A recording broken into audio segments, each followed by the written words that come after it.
Alright guys, help me out here. I'm an Englishman who enjoys watching Australian rules football, and I want to knock it up a notch. Do I even have the right to pick a club? And if I do, where do I start? Is it the best song? Is it the sharpest Guernsey? Is it the greatest highlights reels? Is it the worst team around? Because everyone knows I can't resist the plucky underdog. Or is it all about history? Because let's face facts, there are very few sports that can boast a history quite as long as this one has. One way or another, I need to make a choice. This season may be coming to an end, but since this sport is approaching its 170th birthday, I think we can safely say there's much more barracking still to come. This is the Sporting Almanac Podcast.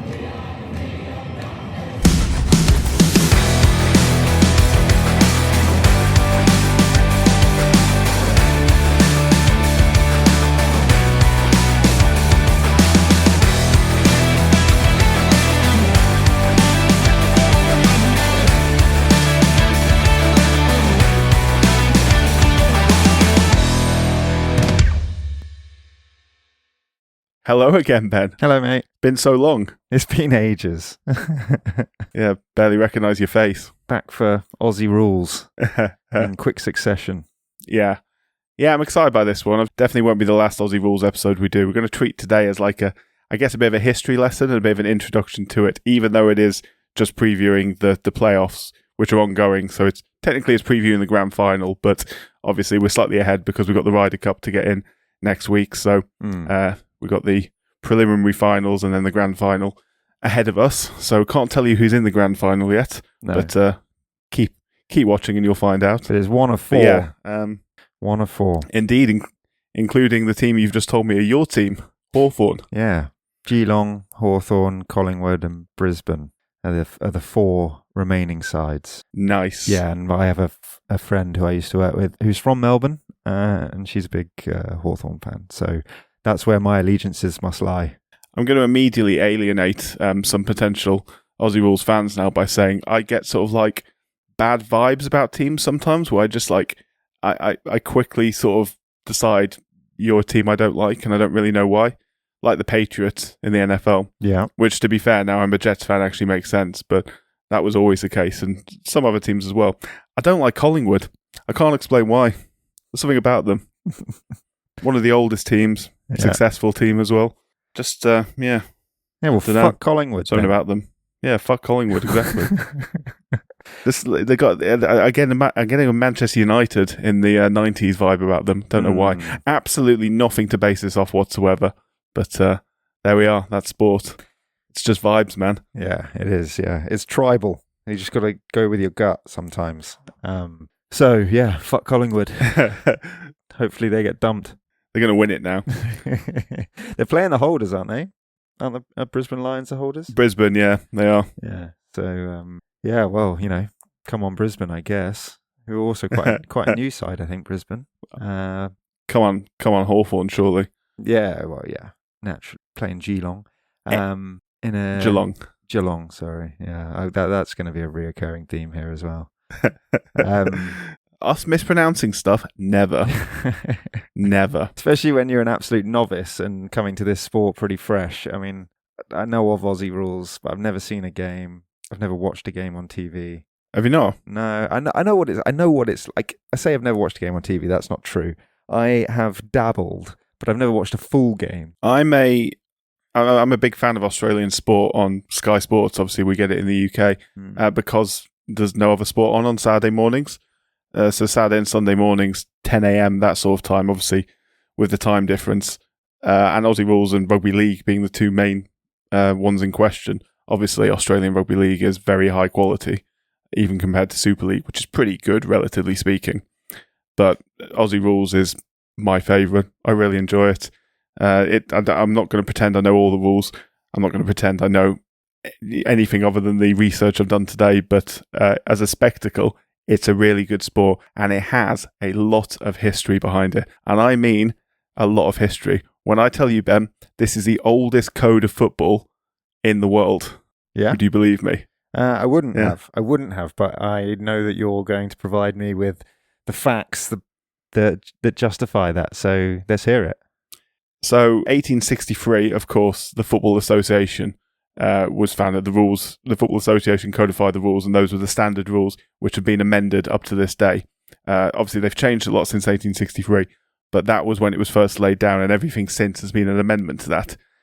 The Australian rules football was codified in 1859, so 4 years prior to that.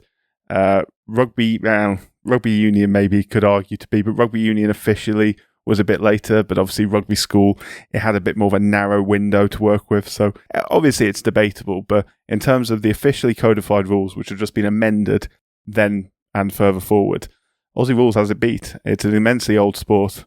I've got a bit about the history of it, which we'll come to later. But there is there's a huge link, isn't there, between massive, yeah, association football, rugby, and Aussie Rules, because it's just a load of dudes all hanging out in the same schools who then scatter amongst essentially, the empire. Yeah, mixed with a bit of proper history as well, a bit of the indigenous people as well, playing a very, very similar game as well, which may or may not have influenced it, but nevertheless, like the Maori in New Zealand when we were talking about rugby. In New Zealand, yeah.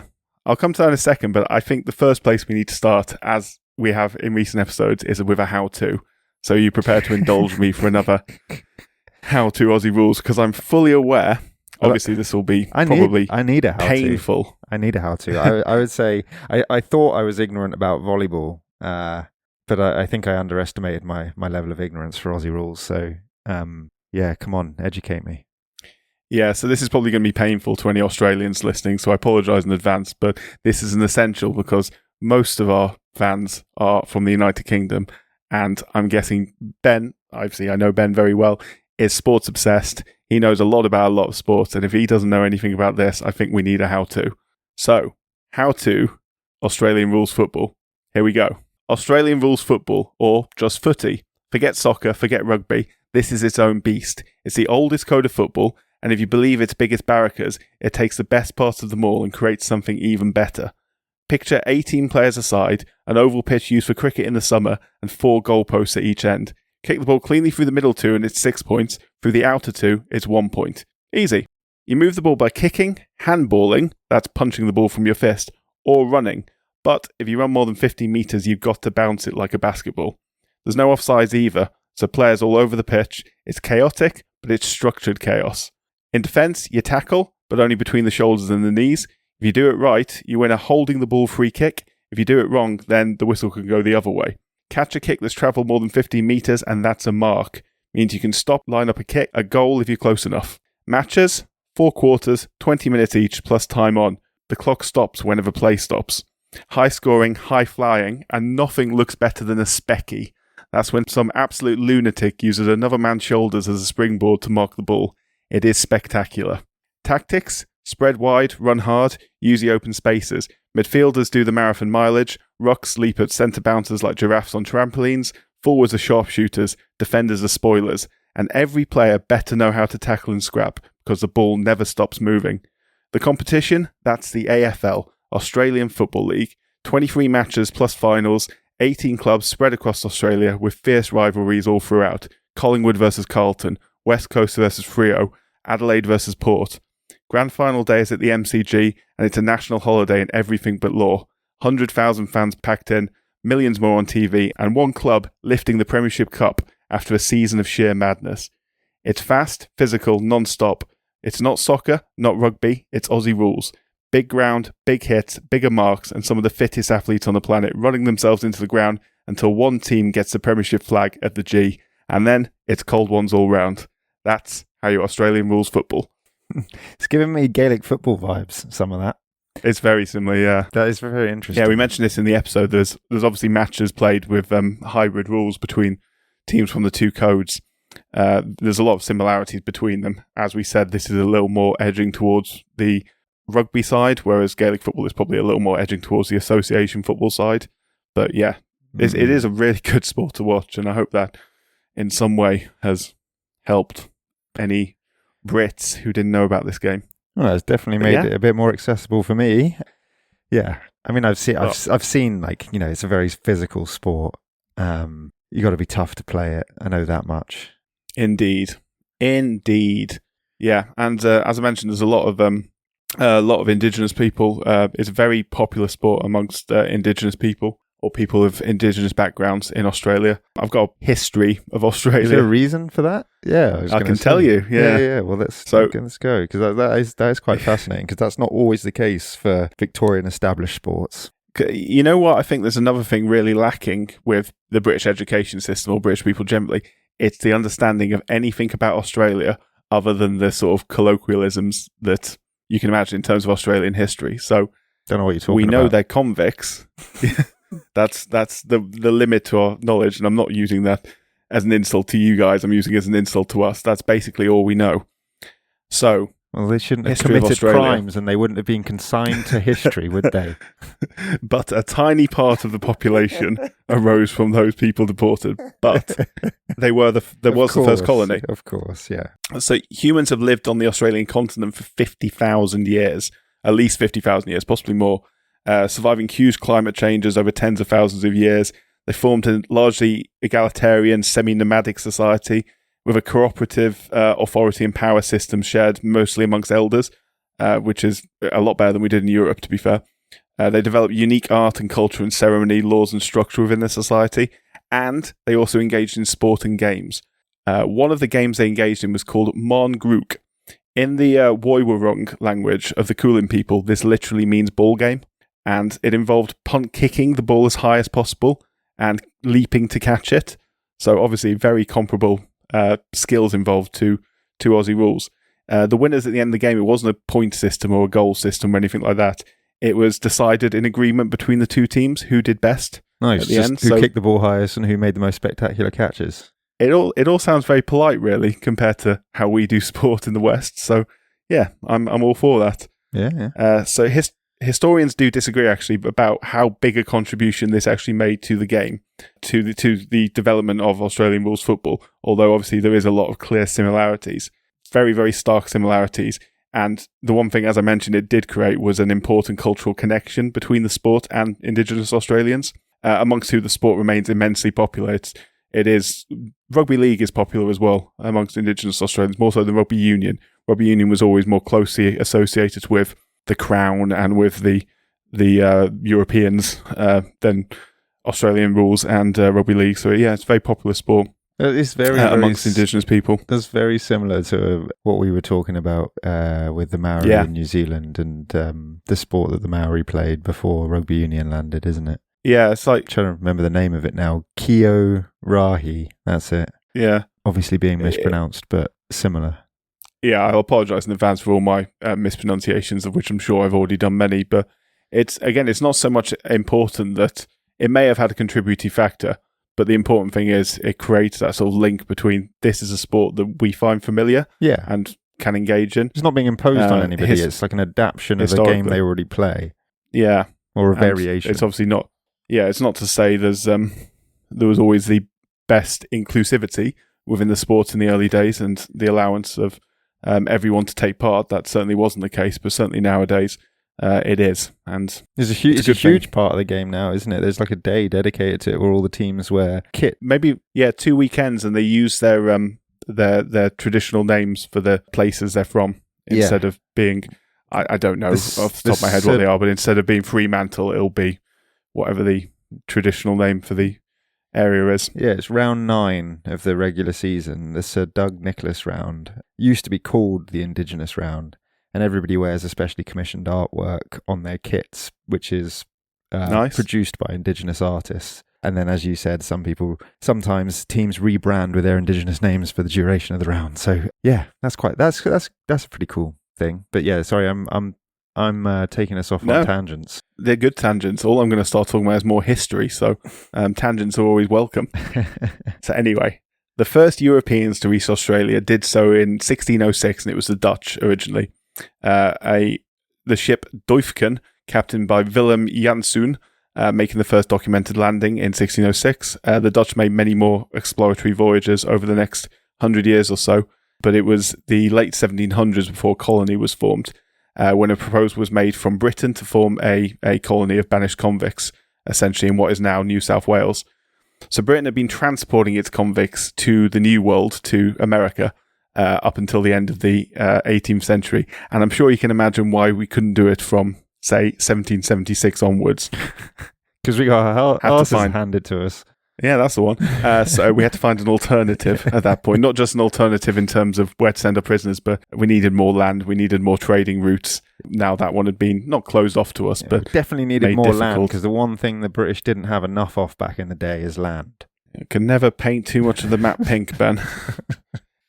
So Parliament had been debating where to go. There was ideas to send them to Gambia, to Africa, and Botany Bay was proposed as well, and that was where James Cook had landed in 1770, the first British expedition there. It was, as I said, it was as much an imperial decision as it was a practical one.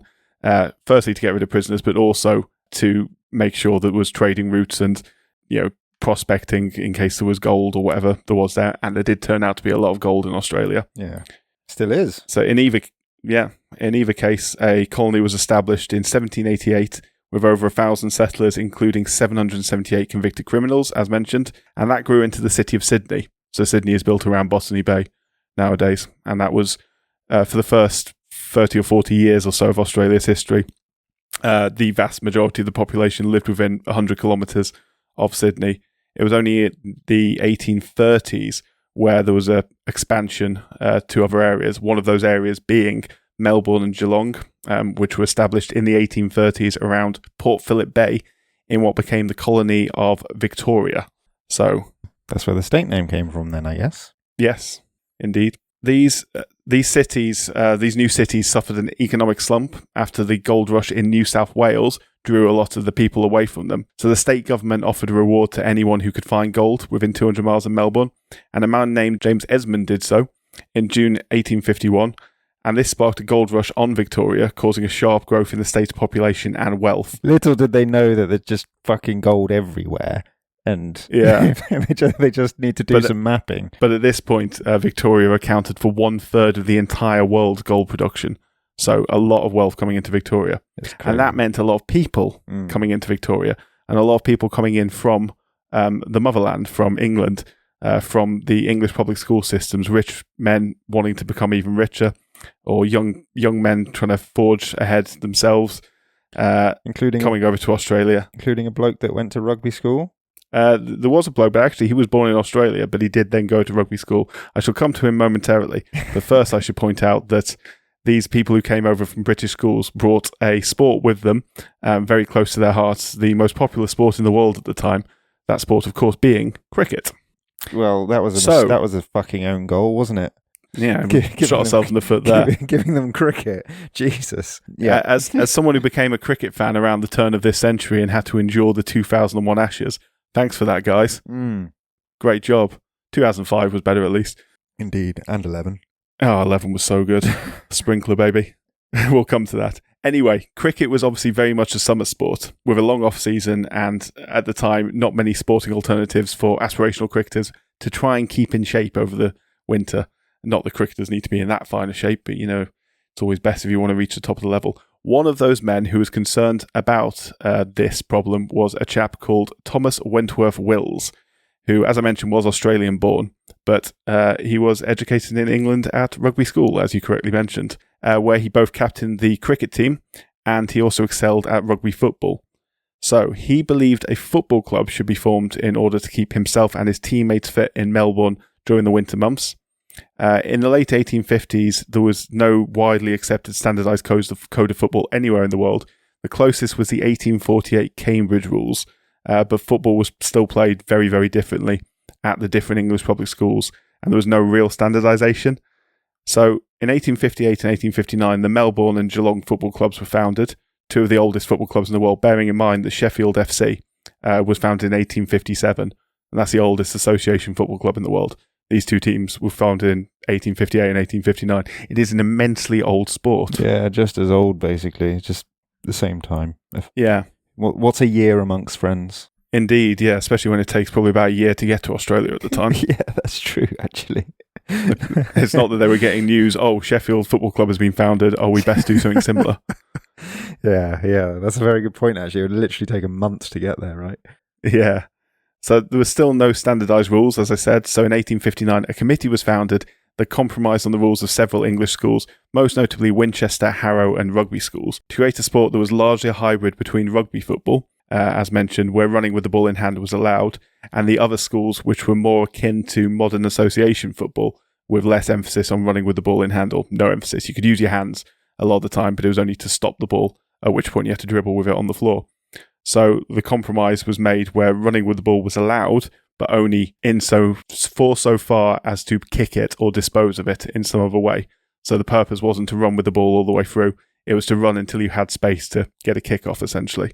So, these being cricketers we're talking about, they weren't that inclined towards the violence of rugby, shall we say. Otherwise, they wouldn't have been cricketers. They'd have been in the army or something, because rugby at the time was even more violent than it is today. Kicking, tripping, and hacking opponents was perfectly okay in rugby at the time, and these things were banned in the new code of Australian rules football. The rules developed over the years to come with bouncing the ball being required, for example, when running with it. So you have to bounce the ball, as I mentioned, every 15 metres. Marks were introduced where high kicks were caught, giving a free kick. And the biggest thing that set it apart from other codes of football is that there's no offside rule. So obviously in rugby or in association football, there's always an invisible line that you have to stay the right side of to be able to receive the ball or to be able to do something. There's not in Aussie rules, so that's why you've got so many players. You can have so many players spread out across the full pitch. That's why it's 18 players a side rather than 15 in rugby union. If it was 18 in rugby union, you'd never get through the line because everyone's so packed together tightly. But obviously spread out, that's not so much of a problem. Plus it's a massive oval they play on, which helps as well. So the goal and behind posts were introduced. Originally players scored by carrying the ball between the posts, similar to American football.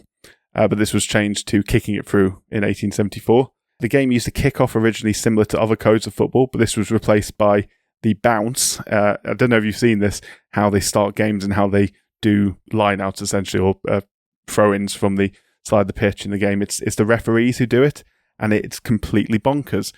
For the centre bounce, a referee just throws the ball as hard as he can into the floor, as hard as he or she can into the floor, and bounces up really high, and then they compete for it then. But the ball's not completely circular, is it? No, it's like a rugby ball shaped, yeah. Essentially. Yeah. Slightly pointy rugby ball, yeah. And so doesn't it just go everywhere then? Yeah.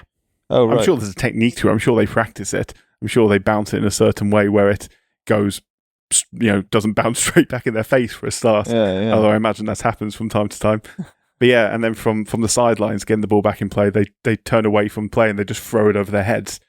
It's bonkers when you look at it. That's like so playground. But, And because it's funny as well, because not to generalise, obviously there's probably a lot of former players who go on to become referees, but they're often about a foot smaller than the players as well. So you've got these sort of tiny people on the sidelines getting the ball back in play. There's men and women now as well, so players who are probably a lot taller than the officials, and you see these putting a lot of effort into throwing these balls in and bouncing these balls up. It's very, very entertaining. That is fun. It's probably so normal to an Australian, but to me, an outsider, it's unusual. It's an unusual aspect of the game. That's a quirk, yeah, for sure. Yeah, it's definitely a quirk. Anyway, so it got popular pretty quickly. There was 10,000 spectators to big games in the 1870s and up to 35,000 odd in the 1880s. So in 1877, representatives from the major teams formed the Victorian Football Association, the VFA, for the promotion and extension of football throughout the colony. The first VFA champions were Carlton, who won 14 out of 21 matches in 1877. And it should be pointed out this time that the colonies were all separate entities. They were all obviously under the British Crown, but they were all separate entities, not tied to one another necessarily at this point. Australia wasn't federalised into a Commonwealth until 1901. So the VFA were also looking to arrange inter-colony matches, which was obviously essentially a different country at this point, albeit this makes a lot all of on sense, the same island. Because when I was doing the reading, I was trying to understand why the game was almost exclusively played in Victoria for a while. This is the reason, I guess. So, yeah, well, now it's a good time to point that out because, they did actually spread a little bit. So, South Australia Football Association was formed in 1877, then Tasmania and Western Australia followed in 1882 and 1885, using the same standardised rules. So, New South Wales, Queensland and New Zealand as well, because that was obviously a separate colony at this time.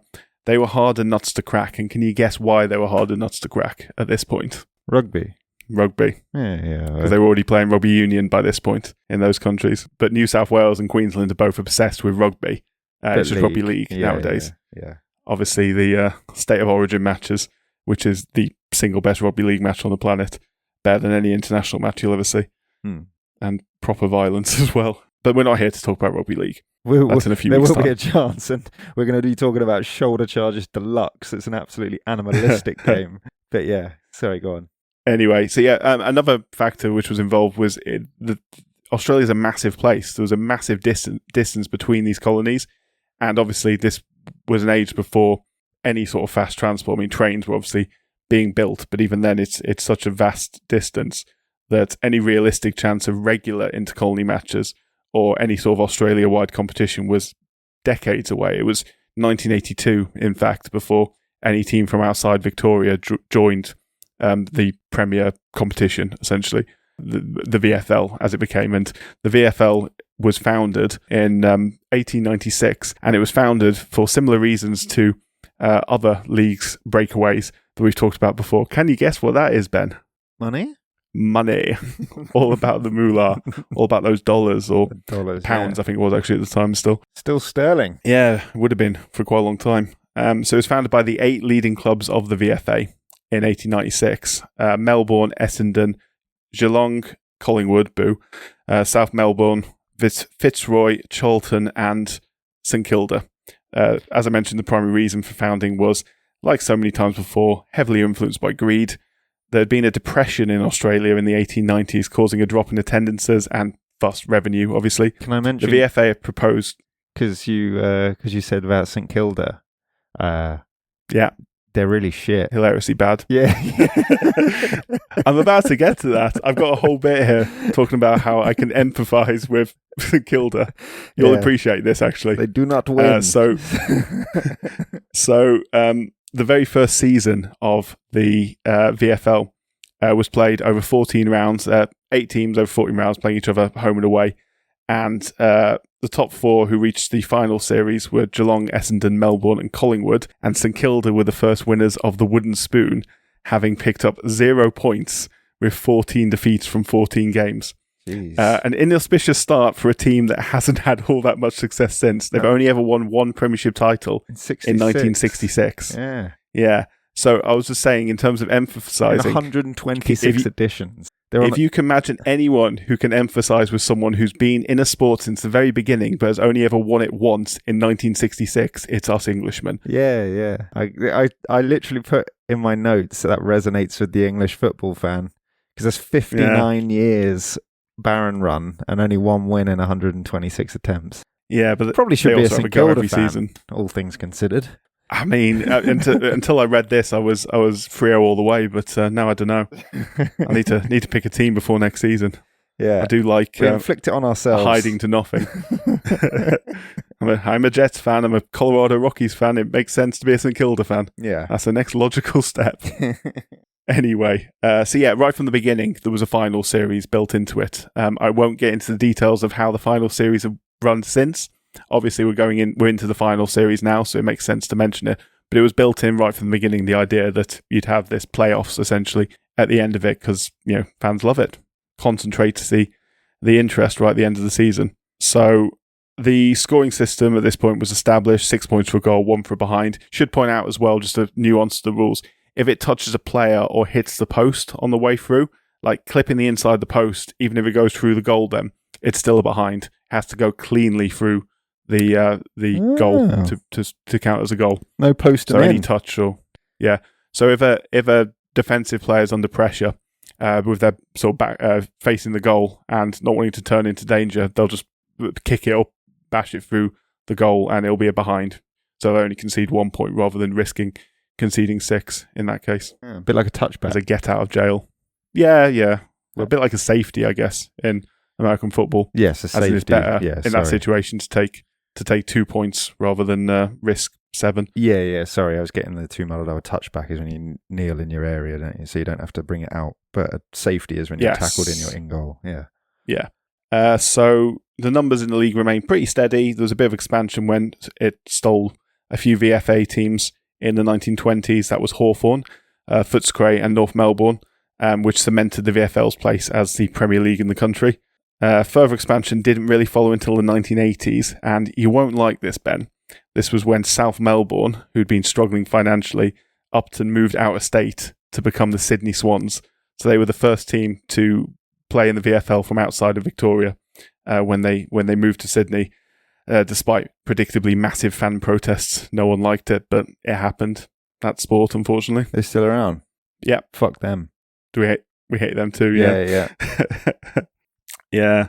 So they were followed by more expansion teams from out of Victoria, including the West Coast Eagles and the Brisbane Bears in 1986. The Bears are now the Brisbane Lions. They merged with Fitzroy in 1996. Fitzroy were about to go out of business. They merged. The league officially rebranded to become the Australian Football League, the AFL, in 1990. One slight weird thing, during this expansion period, a Perth businessman called Errol Marin tried to expand the league into Los Angeles in an attempt to cash in on the popularity of Crocodile Dundee in 1987. The league rejected his proposal. Yeah, that is absolutely insane. He was going to call them the Los Angeles Crocodiles. That's like trying to open up an NFL franchise somewhere because of George of the Jungle. Yeah, pretty much. Or Tarzan. Yeah. Oh, George of the Jungle is a much better film. Yeah, it is, yeah. I actually really like that film. Brendan Fraser. Never fails. Always hits the mark. Oscar-winning actor, Brendan Fraser. Yeah, is it The Whale that you got it for, isn't it? Yeah. Yeah, and in my favourite episode of Scrubs as well. Absolutely wonderful in that. Heartbreaking. So, going off topic. Very much off topic. Anyway, Adelaide, Fremantle, Port Adelaide joined in the 1990s. The Gold Coast Suns and the Greater Western Sydney Giants joined in the 2010s to bring the league to 18 teams. The Tasmania Devils are due to join in 2028. Yeah, I read about that. To bring it up to 19 teams. But there is some political instability around it, so fingers crossed that happens. But yeah, it should do. Anyway, there's the AFL. There's some history. Yeah, and I think, doesn't that mean that basically there will be a team in every territory apart from Northern Australian Territory and one other, but they play games there? Yeah, I think there's already every state that has a team has at least two teams currently. Obviously, if a Tasmania team comes in, it would only be one for Tasmania, but Tasmania's a very small state, so probably all it needs for now. Sorry, I'm getting my territories and states muddled up. It's the Australian Capital Territory and Northern Territory are the only mainland territories not to have AFL clubs, but games are played there. Yeah, and there is talk of expanding into these areas, and there has been talk for a number of years, but nothing has happened yet. But I won't get into the details of that for two reasons. Firstly, because I've already gone on long enough, and secondly, because I haven't written it down. No, that's really interesting. I mean, I only had a look at who the most successful sides were and things like that. And well, we love that. It's the oldest ones, like it always well, is. we won't love that because it's going to be Collingwood. Boo. Yeah. So Melbourne and Richmond have won 13. I like Richmond. They got the best song. Yeah. Collingwood have 16. Boo. I think Carlton and Essenwood also have 16. I think it's Carlton, Essenwood and Collingwood who are the most successful sides, and then it is Melbourne, Richmond and Hawthorn with 13. And they're all from Melbourne. Yeah, because Carlton and Essenwood play in Yeah, Carlton and Essenwood play in the Marvel Stadium. Collingwood or Hawthorn play in MCG, I think. Nice. Yeah. Which is where the grand final's held every year. It is. I've just had a real pang of anxiety about. We've got a few regular listeners from Australia. A small handful, but thank you for listening, guys. I really hope none of you are Collingwood fans. Otherwise, this may well be the last episode you listen to. So apologies if you are. Oh well, get used to it. We're partial to becoming partisan, and I think this is a very easy sport to become partisan in. It is so grassroots. It's so embedded in Australian culture. It's the most similar sport probably in Australia to association football. In England, in the sense it's so embedded in the culture, certainly in Victoria, obviously, maybe less so, obviously, with rugby league probably being the Queensland and New South Wales embedded in culture sport, but it goes deep. Yeah. Well, we're only teasing. If you want to make a case for Collingwood, feel free to do so. We can be persuaded, but it'll take a rather, I don't know, compelling argument for me to change my mind. I haven't made my decision yet. Having only decided that I hate them 40 minutes ago, but consider my views inflexible and entrenched. I'm gonna pick a team before the next AFL season, before the 2026 season starts in March next year. I'm gonna pick a team, but I have to have an emotional connection to that team. Hawthorn. And the closest I've got. Hawthorn. Here we go. Let me make the case. No, go away. They're Melbourne, Victoria, an Origin club. They play in the MCG, one of the most iconic sport venues in the world. Obviously, the most iconic sports venue in this They're not sport. sounding like underdogs, Ben. 83,823 members, which is not the most, but not the least.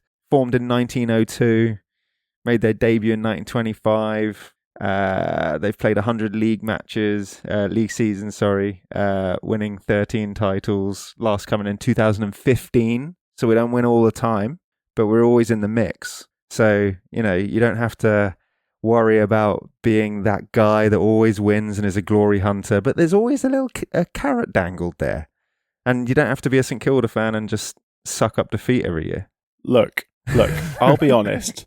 I'll be completely honest with you, Ben. Some big rivalries. You could be making the best points in the entire world, and the fact that you are a Hawthorn fan means I'm never going to choose them. That's not the point. Great kit, yellow and brown. Pulling in the same direction. Yeah, no, it is a good kit. So I've narrowed it down to 3 teams at the moment, but I'm obviously open for more suggestions. Those 3 teams are Freo, the Fremantle Dockers. Firstly, because I think Dockers is a really cool nickname. Secondly, their song is incredibly catchy. And I've been through all the songs. One of the newest sides? Got into a deep hole. Yes, they've never won it, but they've only been around since 1994, which I think is the same year that the Colorado Rockies were founded, which they've also never won anything, including any matches this season, or many. So, soft spot for that. Well, Gold Coast, the other one, then. Go for them. They're also the other one is Richmond. The other one is Richmond. Firstly, because every time. Yeah, Richmond. God almighty. So they've been useless the past couple of years, but they have won it relatively recently. If they won it about 2017, they've got the best song. Their song is brilliant, an absolute work of art. I haven't done the intro or put music on it yet, but if I can get away with it, I might put some of the music on the intro, and you'll hear the Richmond song. It's fantastic. Or will have heard the Richmond song. Because you will have heard the Richmond song. I'm not good with time-based time shit. Yeah, time shit confuses me. You interrupt me. Oh yeah, the other one is St Kilda because they're useless. Bless them. Yeah, they're almost too useless though. I don't know if I can do that to myself again. I think I have to have some hope. Yeah, well, that's why you got to go Hawthorn, baby. No, I don't have to go Hawthorn. I could go with any other team apart from Hawthorn. Ah, fair enough. Well, go with Collingwood then, you sellout prick. No. How dare you? You know me, Ben. You know me better than that. Shall we talk about how the season works then? Rather than arguing about which Aussie Rules side we're going to give our allegiance to. I think that's probably gone further to alienate any Australian fans that we may have had than insulting their teams would have ever done. So, oh well. Yeah, well, if we didn't come off as ignorant before, I'm sure we are now. Easy come, easy go. The competition, you've already said, 18 teams, 5 mainland states, will soon be 9, hopefully. Single table system, which I really like for qualification, a bit like rugby union in this regard. No divisions or conferences, no promotion relegation, obviously. 23 games, as I understand it, although you might be able to explain this to me. I don't know how they, because there's obviously that's not an even number. You play 11 home games, 11 away games, 1 neutral game, and you get a 1 bye. Do you know how that's divided up? I don't. It's a very interesting question, that, Ben, and one that I have no idea about the answer to. Isn't it weird? I presume you play every team at least once, and then I guess you play the rest on some sort of rotation. I don't know if they retain a second rivalry game or something every season, because obviously Super League is slightly similar in the UK, although it's not really anymore, is it? They just play home away, and then they have the Magic weekend, so that's not the same. Yeah, but yeah, anyway, I don't know. Maybe we'll find that out. But 4 points for a win, 2 points for a draw, and then I really like this. Then if you're even on points, the percentage is the differential. So, and that's calculated as the ratio of points scored against the ratio of points conceded throughout the season. Maths, love it. Yeah, which I think that's quite a nice differential, rather than just, goals scored or what have you. I guess it's a points difference almost, but they turn it into a ratio. Top 8 teams at the end of the season, the end of the Premiership, compete in a 4-week series throughout September, which is where we are. The final series is played under what is known as the AFL Final 8 system. You're probably better at explaining this than me, but let me have a very quick go at it, which is it makes the top 4 teams' route to the final easier than the second 4. And that means that it's a good system. What you have is 1 to 4 play each other. 1 plays 4, 2 plays 3. The winners get a bye and progress it into what is effectively the semi-finals, but they're called the preliminary finals. Correct. The losers get a second bite of the cherry, and they go into the semi-finals. And then 5 plays 8, 6 plays 7. The losers are out. The winners progress into the semi-finals to play the losers of the top 4 games. And then it's just straight knockout. Yeah, so basically, if you finish in the top 4, you will get a second bite of the cherry if you lose your first game in the finals. If you finish in 4 through to 8, you have to win every game to get to the grand final. Yeah, and no second bite. And the top 4 teams have an opportunity to reach the final by only winning twice. Yes, because you have to win 3 times if you are.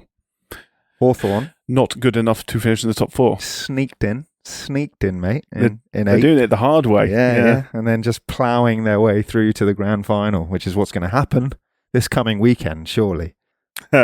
Yes, we'll keep you updated on the socials as to how this is going. And Ben basically now has to watch the grand final should Hawthorn get there. So yeah, I'll be up. Don't worry about that. Yeah, we'll get some of that. I did find out actually how they organise the 23 games. If you are interested, I just had a quick Google. Yeah, I do want to know. They play 11 games against. They play. I can't even explain it now. They play 6 teams twice, and the remaining 11 teams once.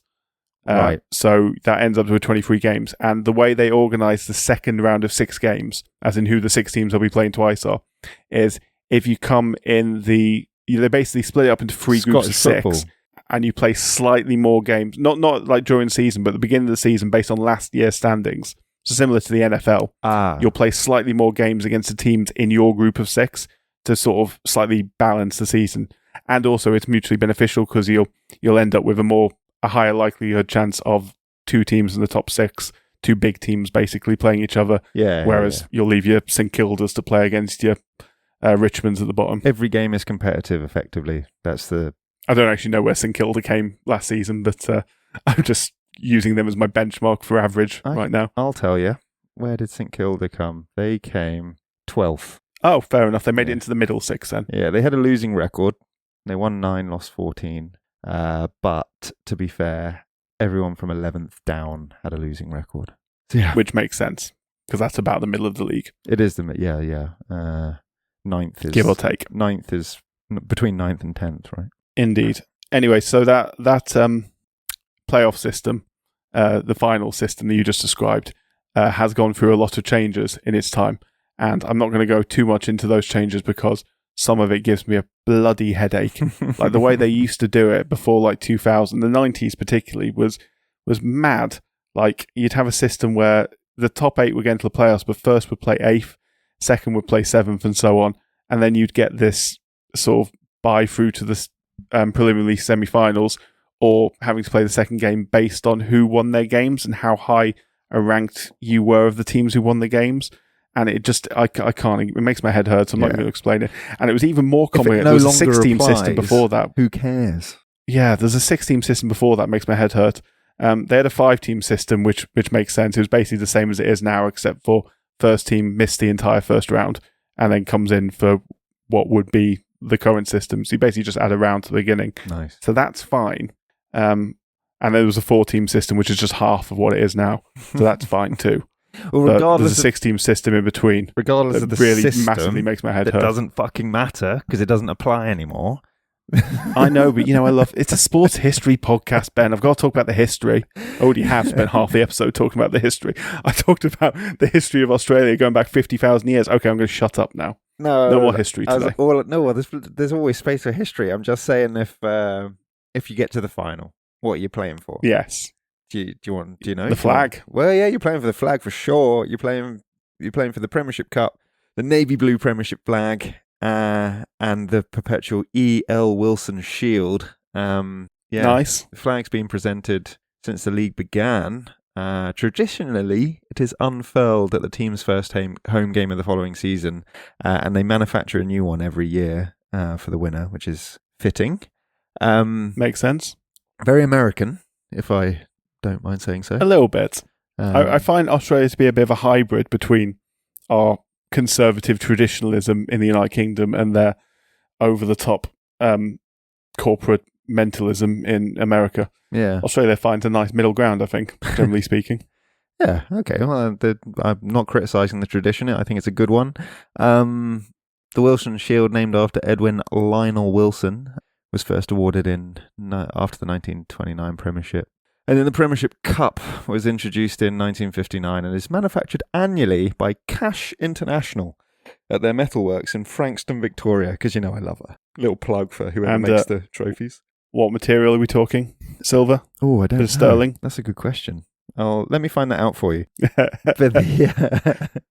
Each player also receives a grand final winning Premiership medallion. Yes. So, and someone gets the Man of the Match trophy as well. Yeah, and then there's also various different awards throughout this. The Brownlow Medal. Yes, I was going to talk. Can I talk to you about the Brownlow Medal? Please do. Yeah, I love this. This is the favourite thing I read about when it came to Aussie Rules. It's named in honour of Charles Brownlow, who's just basically famous Aussie Rules guy, player, team owner or something, administrator back in the 18-whatevers. Fair enough. But it's awarded to the fairest and best player in the league, but I like this, yeah. It's voted for by the umpires throughout the season, which I just think is such a good idea. And then the votes are accumulated over the course of the season, of course. And after each game, effectively what happens is the umpires cast, the four umpires cast votes per game. 3 votes, 2 votes, 1 vote each game is what they're able to distribute. Yeah. So basically best, second best and third best player in every single match respectively. And then obviously, you aggregate that over the course of the season and whoever has the most should win it, except. And I do like this. It's part of the best and fairest. Yes. So part of the award. The fairest component, if you like, I'm sure it feeds into the impression that you make on umpires in games generally, but if you act like a dick and you get yourself suspended for some particular reason, then it makes you ineligible to win it. And that doesn't matter. Yeah.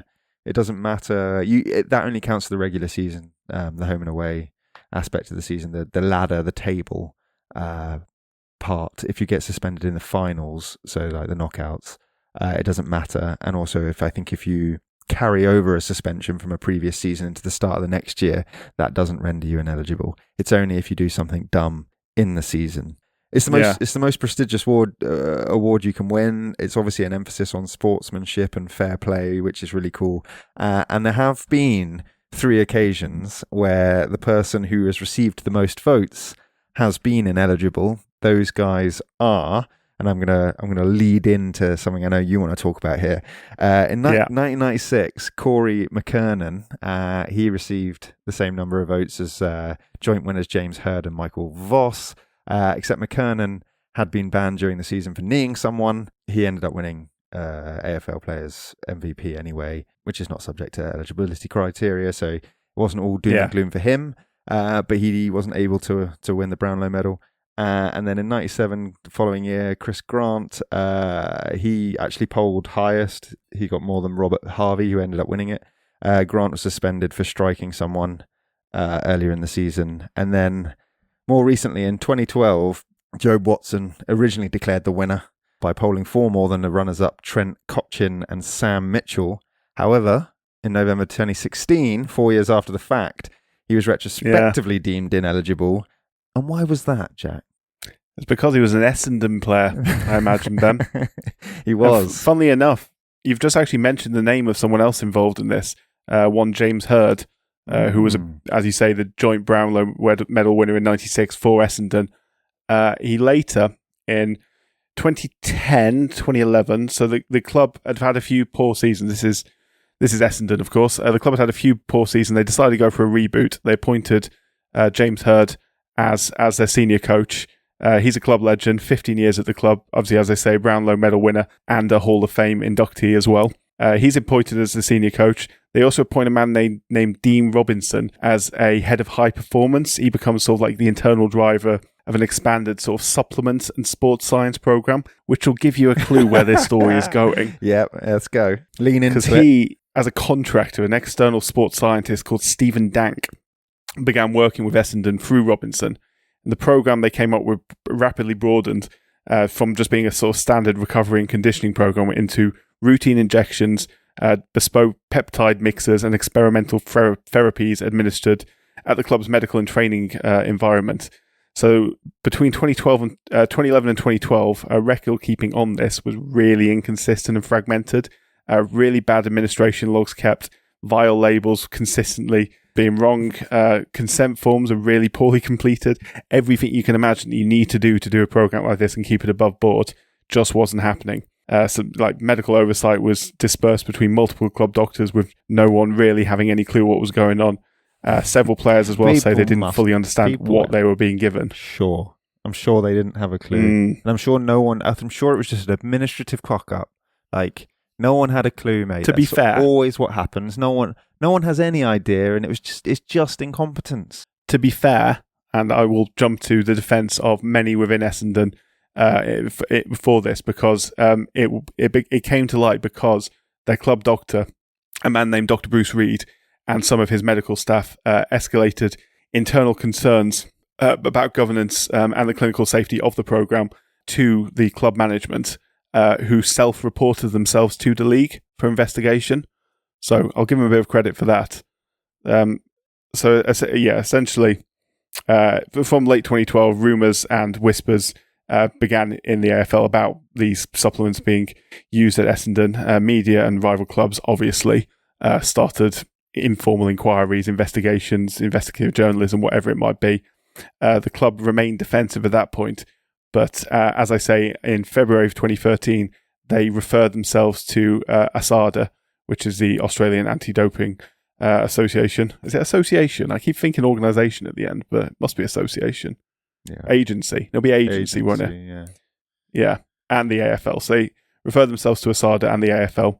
Senior figures at the club, including Hird, the chairman David Evans, and the CEO Ian Robson, admit there had been irregular practices taking place in the supplements program, and they requested an investigation, which obviously led to an external probe.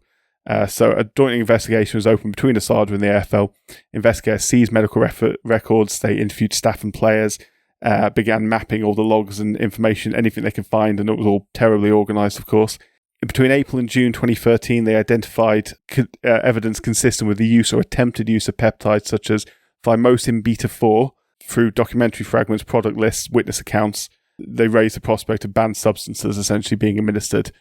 Some key external contractors proving very difficult to account for during this time as well. So it was a difficult investigation for them. In 2013, the AFL laid the first charges against the club for bringing the game into disrepute initially. Focusing on the governance failures, the lack of informed consent, and the club's inability to demonstrate safe, supervised clinical practice. So that was the route they went down originally. In August 2013, the AFL sanctioned the club and senior staff. Essendon accepted unprecedented penalties, disqualification from the 2013 finals despite qualifying for them, $2 million Australian dollar fine, and loss of draft picks as well. Senior staff faced suspensions and fines. James Hird was handed a suspension for a year from coaching and club activities, and many other high-level staff were penalised. The ASADA started pursuing individuals as well late in 2013 and into 2014.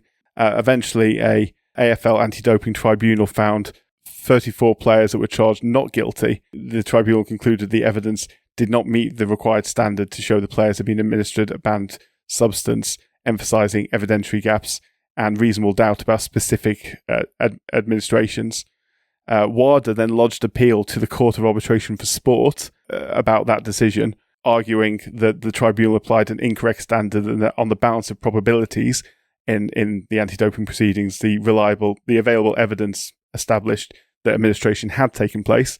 And in January 2016, CAS overturned the tribunal decision, found the 34 players guilty of use administration of the prohibited peptide. CAS applied the strict liability framework of the WADA Code, accepted the totality of the documentation and the testimonial evidence as proof of administration, and imposed 2-year bans on each player. Bans were backdated by CAS to account for provisional suspensions, basically effectively giving them all a year suspension from the 2016 AFL season. Unsurprisingly, Essendon did not have a good 2016 AFL season. I think they came second bottom or joint bottom, I think. I love how often domestic tribunals and sport-specific tribunals don't uphold complaints that are brought against their own sport or their own country. It's just so consistently like brazen. Oh yeah, like, you know, I think you reported yourself and you were clearly like not like managing the supplements and the various substances you were providing to your staff. You were so concerned about some people were so concerned about the conduct they reported us to the relevant governing body. But, you know, actually, there's nothing to see here. Like, what the fuck? Every time. And I looked it up for you. It's the Australian Sports Anti-Doping Authority. Authority. Yeah. That is not the word I would have guessed. No. I noticed this in the episode on World Athletics that we did. I kept saying organisation at the end when I realised I had no idea what the A stood for. So I thought I'd just get generic and just say organisation. I probably should have learnt that in the first place. No idea what the A in WADA and USADA and RUSADA and everything else stood for. But apparently it's authority. There we go. No, agency. I don't know for if it's WADA. the same across. Oh, for God's sake. Yeah, it's not consistent. Mate. Right, Don't give worry up. about that. Organisation. Anyway. World Anti-Doping Agency for WADA. So yeah, they had to recruit extra top-up players in 2016, but they still finished near the bottom. As you say, Joe Watson handed back his 2012 Brownlow medal following the CAS guilty finding. The AFL Commission reallocated the medal jointly to the runners-up, which was Trent Cotchin and Sam Mitchell. In 2017, they were retrospectively awarded it. Obviously, best and fairest. There's no way he could have kept it. So in 2016-2017, Stephen Dank, his methods and credibility were discredited publicly. He was subsequently banned from working in sport and faced multiple investigations and sanctions. Dean Robinson's role similarities scrutinised. After 2017, going into 2017 and onwards, banned players mostly returned to AFL team sheets after their suspensions inquiry. But their earnings and public reputations obviously permanently affected. James Hurd's coaching career was effectively terminated, although I think he has started building back since then. And obviously, it's a scandal. It forced AFL clubs and national sporting bodies to tighten their supplement policies and take a good look at themselves, because, as you say, they initially came to the wrong conclusion, and it only took the world body intervention through the Court of Arbitration for Sport to correct that in the end. So it does stink a bit. I mean, I think we can fairly say we're not going to be Essendon fans. No, we're not. I just best and fairest. I just don't. They lose that test. I just don't like. Yeah, it's in every sport. I'm not going in on Aussie rules here, but every time we talk about a different sport, there's always a scandal of this sort, and it normally always stems from, actually, no, we sort of absolved anybody of responsibility initially, and then years after the fact, it's like, no, it was just a system of doping. Whether the players were aware of it, I'm prepared to buy into the notion that they put a lot of trust in the team doctors and coaches, that they weren't being systemically doped. But I do think that it's difficult. It reeks a little bit. It's difficult because as an athlete, I wholly believe that you are responsible for everything that goes into your body. And this is why people say, I took this nasal supplement or whatever. And I'm like, I have a certain amount of sympathy. I have more sympathy for you, assuming you're telling the truth, than someone who actively drugs. Cool. But equally, you are responsible for what goes into your body. But if a medical professional is telling you that this thing he's injecting you with is vitamin B12, and actually it's, some sort of performance-enhancing drug, if you have any suspicions whatsoever about that, obviously you can refuse to take that supplement, or you can ask to go for a private doctor or whatever it might be. But there's a little bit of sympathy there. Yeah, but that is taken into account though, in terms of like findings of culpability, essentially. That's why people don't get... Yeah. That's why not everyone gets a 4-year ban. Well, if they've been injecting it into themselves knowingly, they'd be banned for life, probably. Or certainly at least a 4-year ban. 4 years, yeah. You have to really cock up to get a life... I'm not actually sure that lifetime bans are legal anymore. They used to be, but I think they got overturned as disproportionate. I imagine if you're providing the drugs, maybe a lifetime ban, but not just for taking drugs. Or one long enough such that it might as well be, you know. Indeed. Can I tell you a story about the Brownlow medal? No. Of course you can. Why are you even asking permission? Ridiculous. Well, what are we here for? Well, you know, not just to tell each other stories. Well, you often have deep dives, and you're very good at getting to the detail of those and telling them with a panache. And I just was wondering whether or not you'd indulge me on this occasion. It's a World War II story, which is why I thought you would like it. Wow. Ben, speaking my language. During World War II, there was an Australian Rules football competition amongst the prisoners of war held at Singapore's Changi prison, where 15,000 Aussie prisoners of war were being held. And that particular competition had a final. And after that final had finished, the Changi Brownlow medal was awarded to Corporal Peter Chitty, who was awarded it by a former Brownlow medalist himself, Wilfred Smallhorn, who was too ill to play, who was also in the being held in the prison. Chitty had played for the aforementioned St Kilda. Nice. And he won a Brownlow medal. No, Impressive. No, he didn't win a Brownlow medal. He then went to war and then was in Changi prison and got awarded the Changi Brownlow medal. Sorry, I thought you meant the guy who awarded it to him. No. Apologies. The guy who awarded it to him had won the actual Brownlow medal. He was just too unwell to play in the tournament, being held in the prison. But yeah, our protagonist, Corporal Peter Chitty, he was enlisted in the 2nd Australian Imperial Force and was posted into the, I think it's 29 Field Ambulance Convoy, which was deployed to Singapore. And he was stationed with the Australian General Hospital in Malaya when he was captured during the fall of Singapore in March 1942 and reported missing very briefly afterwards. He was presumed dead by his family because it wasn't until June 1943 that his family was notified of his capture. And in 1943, he was transferred to Burma, where he spent 18 months working on the Burma Railway, which, you know, was a bad time.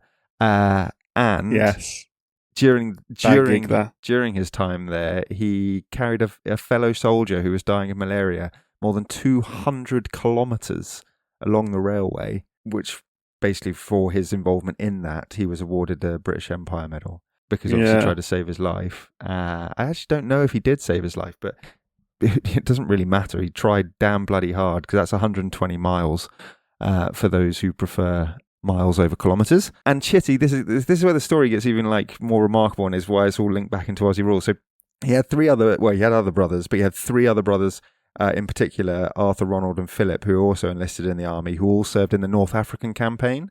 Arthur was tragically killed whilst out there. The other brothers all survived the war and returned home. And whilst being repatriated at the end of World War II, Chitty was aboard the Largs Bay, returning to Australia, when in the 1945 grand final between South Melbourne and Carlton was being played. Chitty's brother Bob was captaining Carlton, and Chitty organised a syndicate on the boat and bet everything that they had, which was just beer, on a Carlton win. Beers are very precious. I mean, if you've just come back from war, if you've been in Burma as a prisoner of war, I think beer is more important than money, frankly. Yeah. And they bet everything on a Carlton win, and in an upset, Carlton did defeat South Melbourne. And Chitty enjoyed his beers and got right on it and had an absolute session, which is remarkable because when he got back to Australia, he had to be in hospital for 2 months to recover from like his, from his hangover. Yeah, probably, and the malnutrition of being on the Burma Railway. Yes, probably more likely that. But isn't that a cool story? That is an extremely Australian story. That's about the most Australian war story I can possibly imagine. That's fantastic. Yeah, I love the fact that He just basically bet all of his beer, won shitloads of beer, and then just got hammered celebrating his brother's grand final win with his fantastic Changi Brownlow medal in his pocket. Which I think's, as you say, very Australian. Make a film about that. That's fantastic. That's all I have. If they haven't already. That's all I have. Yeah, I think I'm. Let me just double check my notes. The only other thing I had notes on was all the club songs, which I've gone down an absolute rabbit hole over. But I don't think we need to mention that anymore. Just be aware, everyone, that every single team in the AFL has a club song, and they range from being cheesy and awful to being cheesy and entertaining. But they are all fantastically cheesy. Somewhere between, some of them are somewhere between musical theatre and I don't know, like comedy music almost. It's fantastic, but some of them, as I mentioned, are very catchy. Traditions. Frio's the hook on Frio's song, Frio, Here We Go, Him Real Hard, Take 'Em Down Below, is stuck in my head constantly at the moment. But the best, in my humble opinion, is Richmond, We're From Tigerland, it's called. And go out and have a listen to that. It's get the blood pumping before kickoff. Well, on the musical theme, apparently Snoop Dogg's performing at this year's grand final at the MCG, and it's been coined the D-O-double-G at the MCG, which I think is a good marketing line. Fantastic. Yeah. Well, that brings... He'll do anything for money nowadays. He will. Just eat adverts. Yeah. I was going to say I think that probably brings us to the end of our Aussie Rules episode. I hope our handful of Australian listeners, I hope we've done you justice. Yeah, I think we're aiming too high there. I think we've not completely alienated you. Would be the place to start. Yeah, well, the bar is low, so hopefully we can make up with it next week. Hopefully we can make up for it next week on the Ryder Cup. Oh, there's a Ryder Cup, Ben. Because we're just going to talk about 2012 the entire episode. Yeah, Medina. Just apologies in advance. Medina. That's the episode. Miracle, baby. Miracles happen. And we're Do you believe in miracles, Ben? We'll also talk about the despicable behaviour at Brookline. Of course. Yeah. This is going to be a very biased episode, isn't it? And we'll talk about Seve, obviously. We'll talk about Seve, yeah. But yeah, Americans and their brash lack of integrity, manners, yeah, they're just ungentlemanly, unsportsmanlike, typical American loud nonsense. And then the quality, the politeness, the quality, the gentlemanliness, the integrity that the Americans lack, that the Europeans possess, the style. I very nearly said there, Ben, that you're going to get a shot, but I don't think that's an appropriate joke to be making right now. Either way, Ryder Cup next week. Tune in. It's going to be good. It will. AFL, if you want to watch it in the UK, is it on Sky Sports or is it on TNT? BT? Yeah, TNT. Is it TNT? Yeah, BT, TNT, whatever you call it. Discovery Plus. Sorry, TNT it is now, yeah. Yeah. Yes, which I don't have. I do. Which is why I will be there if if Hawthorn get to the final. Fantastic. Anyway. Yes, anyway. I shall see you shortly again. Yeah. No rest for the wicked, eh? No, indeed. Off to check in on the Premier League results. So, see you soon, pal. Later, mate. Hey you, friend who's listened all the way to the end of our podcast. Now's the time to leave a like, leave a rating, algorithm the heck out of wherever you get your podcast from. Tell a friend, tell a colleague, tell your boss, tell that guy on the tube with no sense of personal space. Spread the word. Be a hero.